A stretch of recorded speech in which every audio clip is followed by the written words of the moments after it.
Assalamu alaikum.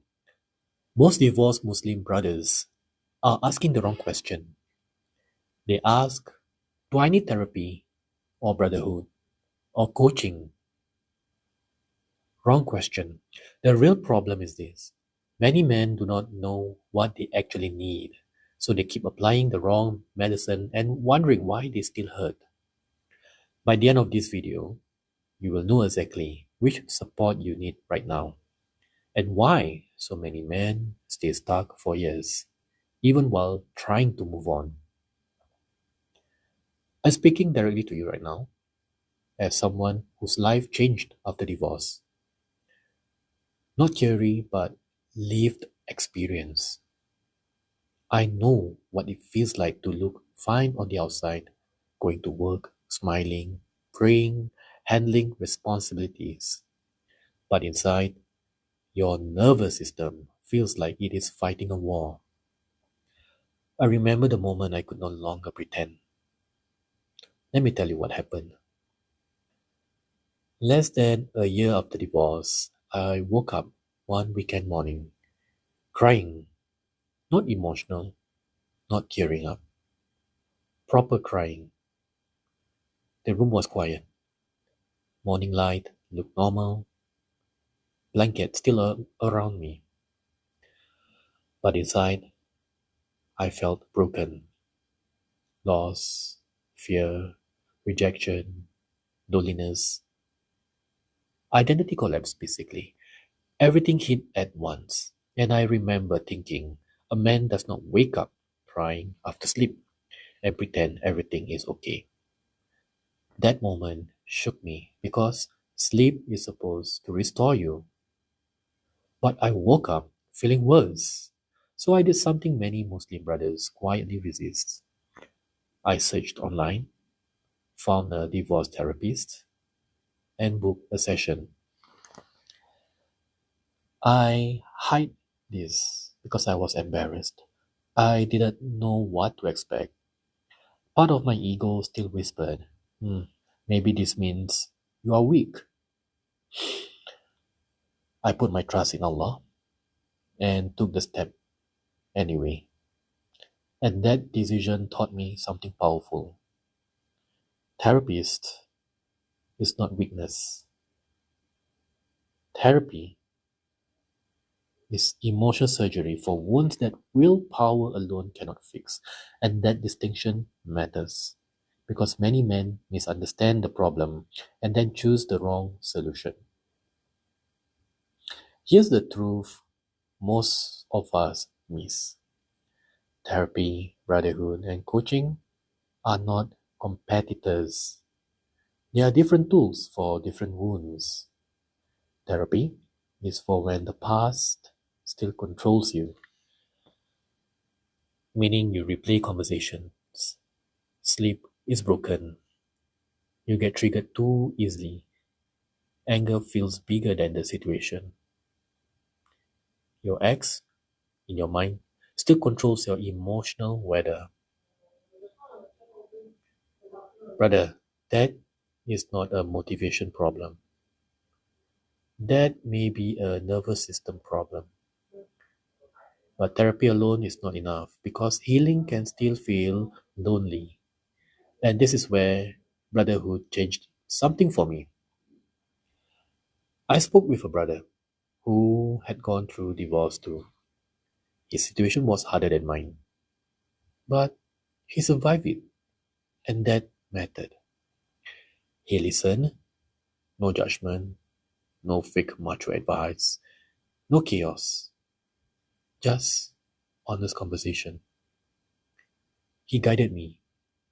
He shared what to expect and told me how he survived. And I remember leaving those conversations feeling lighter, not rigid, but lifted. That is brotherhood. Not a circle for complaining, for bitching. There's no bitterness here. This is not a place for men to blame women session. Look, real brotherhood reminds you of discipline, responsibility, mannerism, fitness, accountability, and Allah. And then comes coaching. This is where many men get confused. For me personally, it was not one-to-one coaching. It started with paid self-guided work, a workbook, learning communication, understanding emotions, basically structured growth. Because once the emotional storm became quieter, I need to do the work and I need direction, tools, systems, execution, and that learning journey changed me. So understand this carefully. Therapy helps you heal. Brotherhood helps you stay grounded. Coaching helps you rebuild.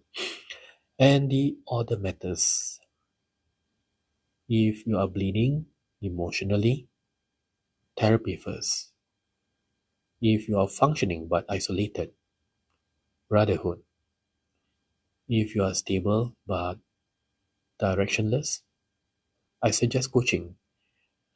And if multiple areas are struggling, sometimes you need all three. That's what I did. No ego, just honesty. Now, let's circle back. Many Muslim men make the same mistake. We use coaching to avoid therapy. We use brotherhood to vent instead of grow. We use gym and grind culture to run from grief. And sometimes we use women to soothe wounded ego. Astaghfirullah. That is not masculinity. That is avoidance wearing masculine clothes.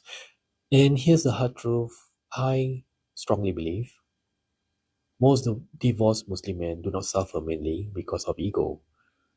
They suffer because of lack of awareness and lack of acceptance. They do not understand what is happening inside them, so they deny, suppress, blame, escape. Islam never taught us that. Islam teaches patience with reflection, tawakkul with responsibility, purification, not emotional suppression. Therapy helps you understand the wound. Brotherhood gives companionship. Coaching gives discipline, movement. Islam gives the entire frame. And remember this, an imam, a therapist, a coach, and brotherhood are not the same thing. Each one has its own lane. So use them correctly and wisely. So let me make this simple. If your nervous system is hijacked, go for therapy. If you feel lonely, isolated, then seek brotherhood. If you are stable but stuck, coaching. And sometimes you may need all three, and there's no shame in that because the goal is not to remain the divorced guy. The goal is to become a man who went through divorce and came out stronger, clearer, more grounded in Allah, more disciplined, more dangerous to his own weaknesses, and more useful to the people he loves. If this hit you, download the Muslim Man Rebuild Playbook. Link is in the description. Inshallah, it gives you the structure I wish I had earlier. And if this resonated, subscribe to the channel, turn on notification, and tell me in the comments which support do you think Muslim brothers avoid the most. Is it therapy, brotherhood, or coaching? I read every comment. Assalamu alaikum.